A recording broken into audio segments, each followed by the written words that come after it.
आज मातृ पितृ दिवस है। वास्तव में आज का दिन अपने माता पिता को याद करने का दिन है, उनके गुणों को याद करने का दिन है। आज से 60 वर्ष पीछे जाता हूँ। 60 वर्ष पीछे 1960 के आसपास 5-6 वर्ष की आयु बालक की पिताजी खेती कार्य करते थे और एक दुकान चलाते थे। गांव में एक आध दुकान हुआ करती थी, हालांकि वो बड़ा गांव था और उस दुकान के अंदर वो दुकानदार ही वैद्य भी होता था, जड़ी बूटी वितरण करने वाला भी होता था, गांव के लोगों को राशन बांटने वाला भी होता था और दुकानदारी करने वाला भी होता था। ऐसी वो दुकान होती थी और उसके दुकान मालिक या दुकान के कर्ता धर्ता का एक 5 वर्षीय 6 वर्षीय बेटा था। वो रोज देखा करता था कि किस तरह से वो कैसे कैसे करते हैं। गांव की दुकान में घड़ौंची के ऊपर रखे हुए मिट्टी के बर्तन, उसके अंदर रखा हुआ सामान, जीर्ण शीर्ण सा एक दरवाजा होता था जिसमें जो है चारों तरफ छेद बने हुए थे। वो पट्टियों से, छोटी छोटी पट्टियों से बना हुआ दरवाजा था। कच्चा मकान था, ऊपर कच्ची छत होती थी और गांव के लोग उस दुकान से सामान खरीद कर, अनाज के बदले सामान खरीद कर ले जाते थे।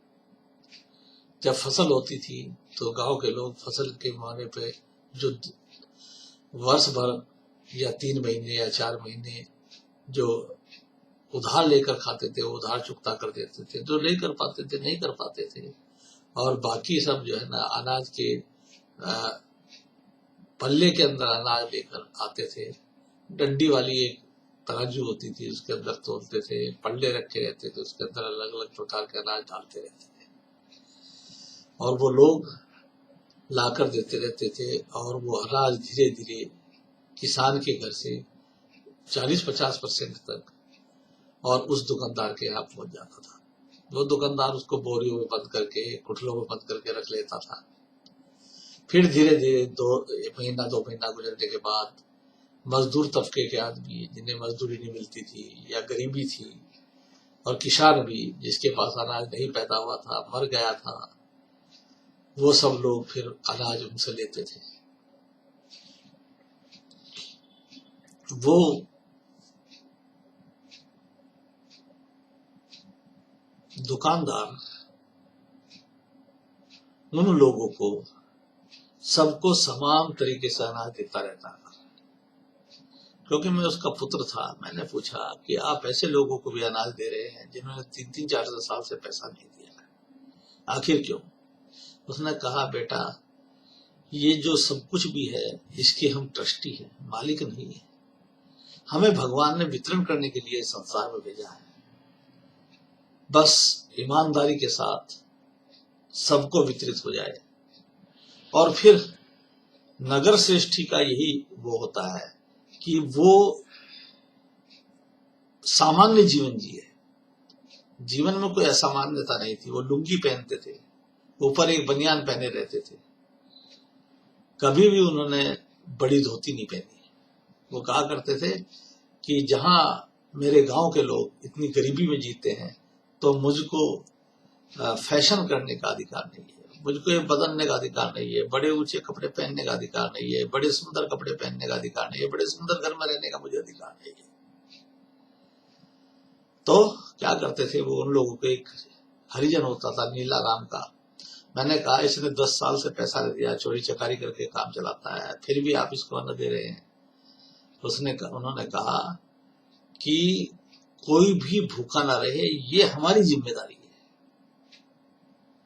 इसलिए ये चोरी चकारी करता है कि क्या करता है क्या नहीं करता है, इससे मुझे मतलब नहीं है। मुझे मतलब इस बात से मेरे गांव के अंदर कोई भी आदमी भूखा न रहे अन्न के बिना, जब तक मेरे घर पास अन्न है। और इस प्रकार से वो अपने जीवन वो सब अन्न वो बांट देते थे और अपने आप भी सामान्य जीवन जीना। मैं कहता कि गेहूं की रोटी खा लिया, उन्होंने कहा नहीं। अपने गांव में क्या होता था कि गेहूं बोया जाता था तो उसमें आधा जो अपने आप ही पैदा हो जाता था, उसको अपने यहाँ गोईजी कहते थे। उस गोईजी की रोटी हम खाते थे। उसके अंदर गोल मटर पड़ी होती थी, जौ पड़ा होता था, गेहूं पड़ा होता था। मुझे याद नहीं है कि कभी हमने प्योर गेहूं की रोटी बचपन में खाई हो। इस प्रकार की रोटी खाते थे और सत्यनिष्ठा उनसे मुझे देखने को मिली। मैंने सोचा ये उस वक्त मेरे समझ में आया कि अपना जीवन एक ट्रस्ट की तरह है, इसको ट्रस्ट की तरह ही मैं भी अपना जीवन चलाऊंगा, ऐसा मेरे मन में विचार आया। सत्यनिष्ठा मुझे अपने बाप से सीखने को मिली। एक बार एक झंझट हो गया, गांव में पंचायत हुई, 68 की बात होगी। पिताजी ने कहा कि भाई मैं पंचायत में नहीं जाऊंगा। हालांकि उनको निर्विरोध प्रधान बनाने के लिए बड़े प्रयास करते रहते थे। उन्होंने कहा राजनीति मेरा विषय नहीं है और आज मेरा भी विषय राजनीति नहीं है। मुझे भी राजनीति बहुत अच्छे विषय नहीं है, मेरा प्रिय विषय नहीं है, क्योंकि मेरे बाप का भी प्रिय विषय नहीं था, इसलिए मेरा भी प्रिय विषय नहीं है। तो वो क्या करते थे, उन्हें बुलाया गया उस बैठक में। हुआ क्या था कि उनके बड़े भाई और एक हरिजन का झगड़ा हो गया था। हरिजन ने कोई चीज उसके अंदर गिरवी रखी थी और गिरवी की रकम लेकर जब उनके पास गया तो उन्होंने उसे देने से मना कर दिया कि मेरे पास नहीं है, तुमने नहीं रखी थी, तुमने टाइम पार हो गया है। तो जब पंचायत बैठ गई, पंचायत में बातचीत होने लगी, तो वो हरिजन उठ खड़ा हुआ और वो कहने लगा कि लाला मित्र सेन जी जो कह देंगे, अगर वो कहेंगे कि मैं झूठा हूं, मैं गलत हूं, तो मैं चला जाऊंगा। हम पिताजी ने कहा कि भाई पंचायत बैठी है, इनको फैसला करना, तो मुझसे क्यों कराते हो, मेरे घर में क्यों आग जलाते हो। उसने कहा नहीं साहब, मैं तो आपका ही फैसला मानूंगा, आप जो कहेंगे वही मैं स्वीकार कर लूंगा। आप कह दो कि मैं गलत हूं, बस मैं चला जाता हूं। आखिरकार पंचायती ने कहा जब ये जिद कर रहा है तो आप ही कह दीजिए, आप कह दीजिए। पिताजी खड़े हुए, वो कहने लगा मेरे मुंह से निकलती तो नहीं है बात, क्योंकि मेरे परिवार का मसला है, मगर मैं झूठ नहीं बोल सकता। ये हरिजन अपनी जगह ठीक है, मेरा भाई बेईमान है। बेईमान शब्द उन्होंने बोल दिया। उन्होंने कहा इसको बेईमानी छोड़ देनी चाहिए आज से, और इसका तमाम चीजें इसकी वापस करनी चाहिए। ये सत्यनिष्ठा और ये ट्रस्टी दो भाव मैंने अपने बाप से सीखे। मेरी माता बड़ी बहादुर थी, कभी घबराती नहीं थी और तीर्थ यात्रा करने का उनको बड़ा शौक था। जगह जगह तीर्थ यात्रा में जाती रहती थी। उनसे बहादुरी मैंने सीखी कि कभी भी घबराओ मत, किसी भी परिस्थिति में घबराना नहीं है। मैं एक बात कह के बात समाप्त करूंगा। मेरी माँ को, कोई कहने की बात नहीं है, मैं कोई बहुत दूर का नहीं हूं, जाकर अब भी पूछ सकते हैं। मेरी माँ को सारे परिवार वाले माँ ही बोलते थे।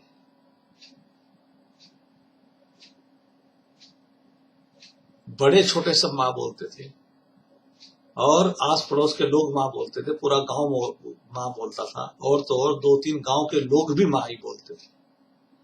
ऐसी माँ थी मेरी। ऐसे श्रेष्ठ माता पिता की मैं संतान हूं। मुझे इस पर गर्व है, अभिमान नहीं है, अहंकार नहीं है, और उनके गुण मुझे अपनी विरासत में मिले हैं। वो विरासत में जिंदा रह सका, इन गुणों को मैं अपने जीवन में चला सका, तो आज मातृ पितृ जीवन, पुत्री पूजन सार्थक हो सकेगा मेरे जीवन में। मेरे माता पिता जहां भी हैं, जिस अवस्था में भी हैं, जिस लोक में भी है, मैं उनको प्रणाम करता हूं। और हे माता पिता, मैं आपको वचन देता हूं कि मैं आपके जीवन से जो आत्मसात किया है उसी प्रकार का जीवन जीऊंगा, मरते समय तक वही जीऊंगा, सत्य निष्ठा का जीवन जीऊंगा, ट्रस्टीशिप का जीवन जीऊंगा, बहादुरी का जीवन जीऊंगा और आपको कलंकित नहीं होने दूंगा। ओम शांति शांति शांति।